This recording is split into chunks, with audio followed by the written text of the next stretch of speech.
ഇന്ന് നമുക്കൊരു കൊഞ്ച് ഫ്രൈ ഉണ്ടാക്കിയാലോ. രാവിലെ അച്ഛൻ കുറച്ച് കൊഞ്ച് വാങ്ങിക്കൊണ്ട് വന്നു കേട്ടോ. അതിനെ നല്ല കഴുകി വൃത്തിയാക്കി വെച്ച് കുറച്ച് ഉപ്പൊക്കെ തളിച്ചു.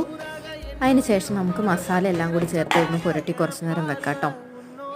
അപ്പോൾ ആദ്യം നമ്മൾ മുളക് പൊടി ഇട്ട് കൊടുത്തു. ആവശ്യത്തിന് നിങ്ങൾക്ക് എത്ര എരിവ് വേണോ അതിനനുസരിച്ച് ഇട്ട് കൊടുത്താൽ മതി. പിന്നെ കുറച്ച് മല്ലിപ്പൊടി ഇട്ട് കൊടുത്തു. കുരുമുളക് പൊടിയെല്ലാം നമ്മൾ ലാസ്റ്റ് വിതറി കൊടുക്കുക കേട്ടോ ചെയ്യുന്നത്. അല്ലാണ്ട് വിതറി കൊടുത്തു കഴിഞ്ഞ് കഴിഞ്ഞാൽ ചിലപ്പോൾ കരിയാനുള്ള ചാൻസ് ഉണ്ട്.